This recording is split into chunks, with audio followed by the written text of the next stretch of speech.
What's up, guys? E aí, galera? How's it been back in Brazil? Great, great to be here. My wife and my kids just got here. A lot of friends coming. I think I sold a lot of tickets. I'm gonna talk to the boss man, see if he can hook me up with something because I sold a lot of tickets, so I'm happy. Are you I'm sure you're very happy to be fighting on this event, but you're a little bit frustrated that you're fighting someone ranked number 12 instead of one of these bigger names? I was frustrated because after the Khamzat fight, I went to the office. I had a great meeting with Dana and Hunter, and they said they're gonna give me a big fight, and we kind of got on the same page. The name was Masvidal. Fight was offered to November, then December. Whenever it was passing, I wasn't getting a fight, and then I saw they scheduled a card in Brazil. I said, okay, I'm back in Brazil. You guys want me there? They said yes, so we got the fight in here. And I was just waiting for the opponent. They tried Masvidal. I don't know what happened. And then they tried Belal Muhammad too, but that they didn't accept. So I was so happy because I was watching that event and Magny called me out. And then I just called Ali a text day and I say, hey, if everyone says no, I'm fighting this guy. I don't care. It got to a point that just give me someone, and I'm happy that there's Magny. He stepped up, so I like that. And he's a tricky guy, right? He could be someone that you could easily sort of overlook thinking about those bigger names, and then he could cost you. Yeah, no, I'm not overlooking him for sure. And it's being hard to keep my focus on it because everybody, hey, what's next? I say, there's no next. I can say next is Kobe, next is this guy, next. But if I lose to Magny, then I'm, 4 steps behind. So I'm focused on this guy. This guy is long, 6'3", foot tall, good range, experience for a lot of guys. I think I kind of expecting that he's gonna try to throw a lot of knees, try to stay on the outside. If I rush to come me, I think he's gonna try to kind of clinch a little bit. Very smart. Yeah, I'm not overlooking this guy. I'm not passing a Magny for sure. I think he's very tough. And I give him all the credit. I think I'm thankful that he stepped up and he's here in Brazil. But I'm ready for a war if I have to go to. Yeah. I know you said you don't want to talk about what's next, but I do know that Masvidal said he wanted to fight you in London, right, in March. Is that even a possibility for you to turn around and fight again that quickly, or do you think that fight's kind of just gone for now? I don't know. Yeah, I'll fight if everything goes good. I pass by Magny and they offer me, you want to turn around, I will. Anyway, it is no question that if they offer me a fight, for sure I'll take it. But I think it depends because, like you said, I'm fighting the guys behind me. So, and then let's say if I beat both of these guys, I still think I still gotta pass Kobe. I still gotta pass these guys. So then I gotta do one more fight. We gotta see what makes more sense. But if everything goes my way, I'm trying to look forward. Yeah. Is your division one of the most frustrating, right? Because you get the same names that never seem to move or fight each other, and it's just tricky, right? It never move, and I got frustrated with that too. I'm over already. Like I said, I'm focused on Magny, but how the heck Belal Muhammad beats Sean Brady? I have nothing to do with that. He passed me on the ranks. Like, I got it. Okay, he got a couple wins, but he never beat me. Why he took my place? And he declined the fight when they offered him to fight. So we fight each other here. We all know why no, because he got my place. But I think he's still number 5. He will say yes. So that's one thing that I don't like it. He's out of my control. But that was a little frustrating. Like, man, how the fuck this guy passed me on the ranks? Like, he never beat me. And he don't want to fight me. So why? Yeah. I know that it was a rematch you wanted for ages. Did you hear that Khamzat's moved up to middleweight? Yeah, that's what I heard. I don't know if it's true, but it's funny because anything if the guy posts, if he posts taking a shit, everyone gonna repost, everyone gonna share that. And then he was huge. He's already big. If you guys don't remember, last time he missed the weight, and he was already big. Now he's looking bigger. I think that he's going to middleweight next. That's what I think. I kind of heard I don't know if it's true, but if you ask me what I think he's a middleweight next fight. Is that still a rematch you want? Would you even consider going up to middleweight just to fight him again, or would you think like once he's up there, he's gone? For sure, I'll fight this guy back. We're not done. Any time that I got a chance, we're gonna fight again for sure.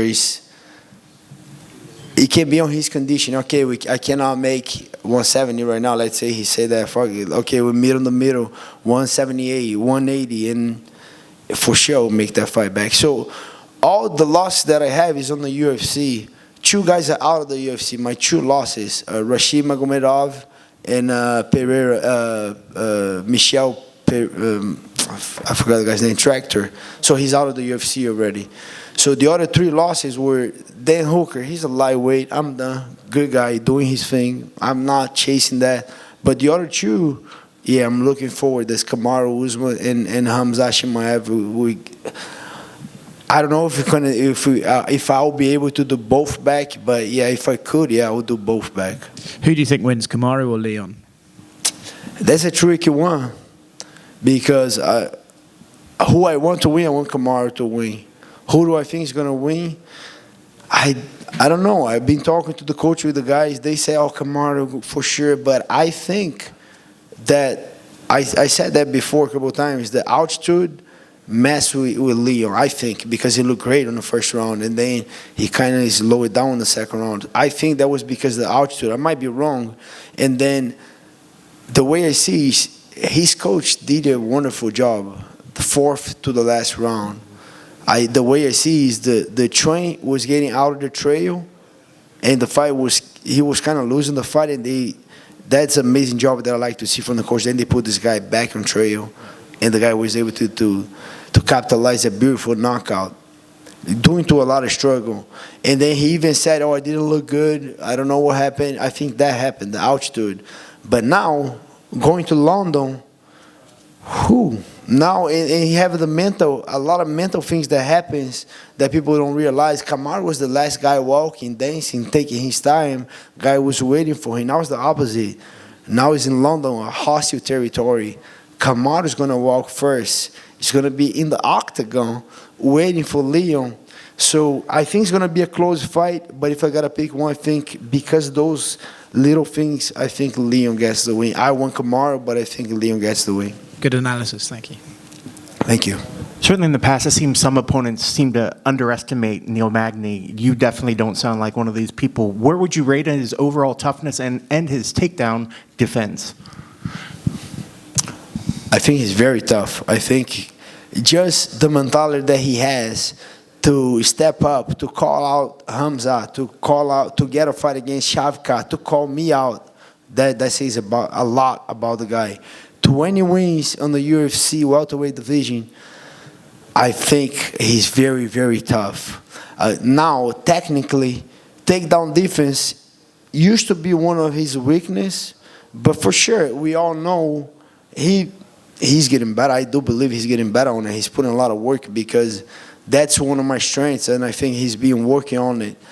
It's going to be very hard for me to give you a no, but I think that was his weakness. I don't think it is anymore. I think he's getting very dangerous, very long. He started using his knees a lot, change stance, use a lot of tips, great on the clinch. I'm ready for a war if I have to go there, you know.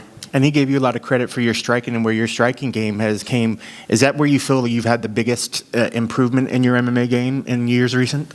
Yeah, the last years yet, but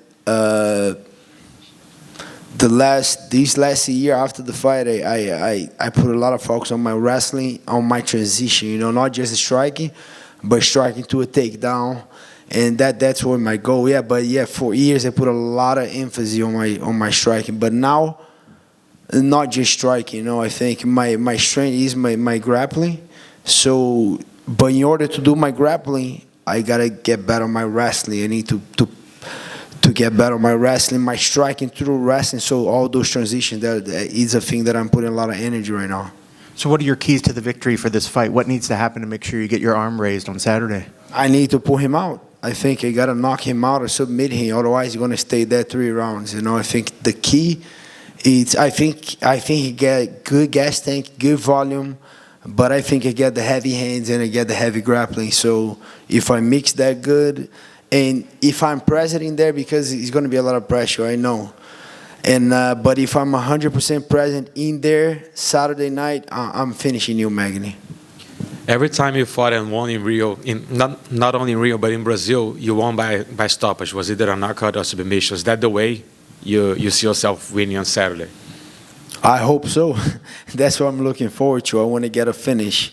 I think at that stage in my career, just a win, just a decision, a tough fight doesn't get me anywhere. But if I do have a great finish, either a knockout or a submission, I think it says a lot more for who I am, you know.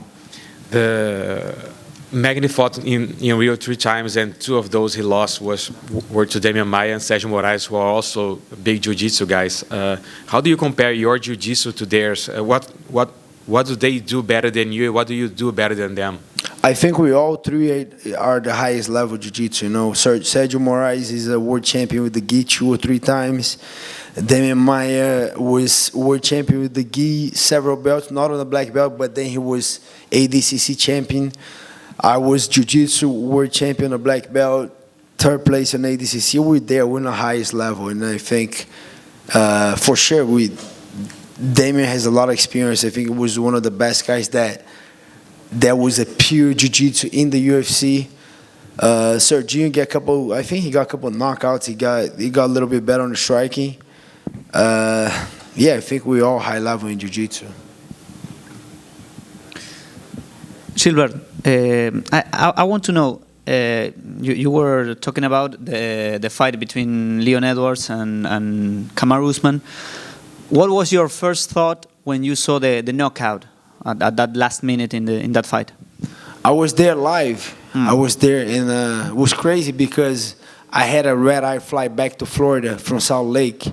And Ozzy, the UFC guy, he came and said, hey, you're late for your flight. Whenever the fight is over, you gotta go. And then I'm like, okay, Kamaru, you want me to go now? I said, no, wait. When the fight is over, you gotta run. And that was just like 2 minutes away. And then I kept looking, and then I don't know. I kind of fell a little bit because Kamaru should take him down, and he was walking, taking his time, and I was listening to Leon Edwards' coach. He was giving a couple good advice. Kamaru was slowing down, and poof. Do you think he was overconfident? I don't think so. I think 1 minute to go, he was winning. I think he just wanted, I don't know, I think the fight was on, just kind of stayed there for 1 more minute. I don't think he was overconfident. But, yeah, he got caught. And let's say that he cannot fight on London against Leon Edwards. Who should fight for the title? Me. I'll go. And if you can say Gilbert Burns, who should? No one. Okay. Wait for me. And my last one.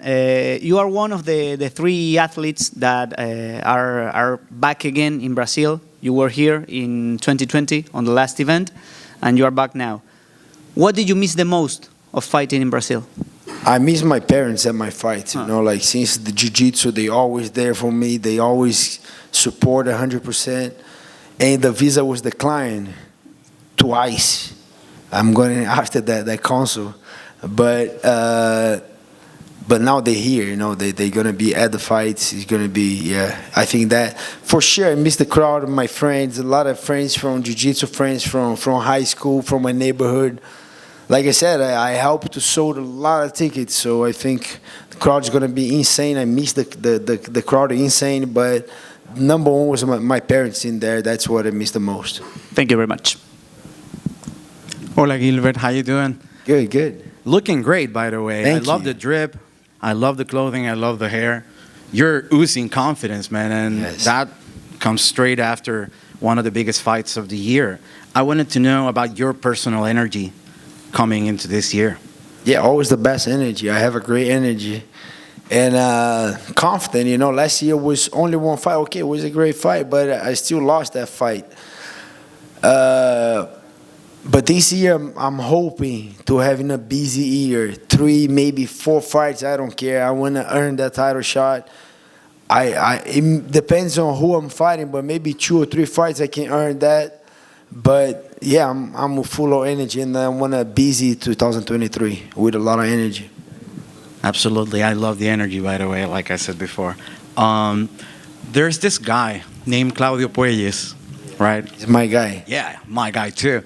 And he was asking me, well, you got to ask Gilbert, if he wins on Saturday, is he finally going to call out Tate?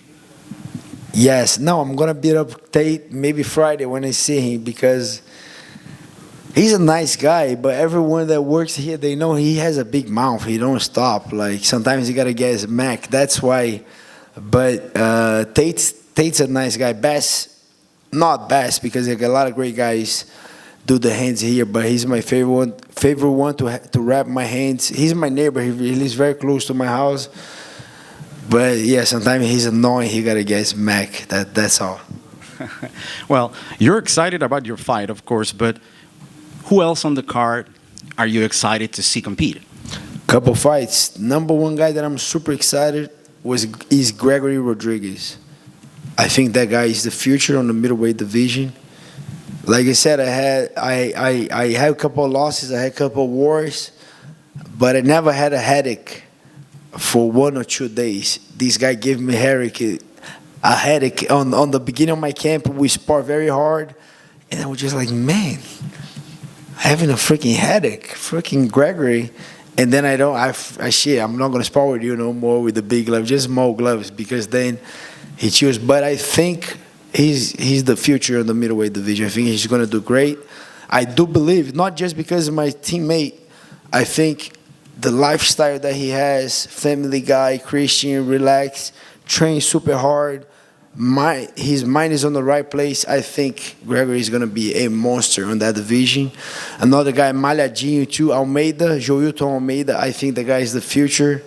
I think a high potential to become a champion. Who else? Figueiredo and Moreno. But by the way, we're done, right? Quadrilogy, not anymore. That's the only one. We don't need that anymore.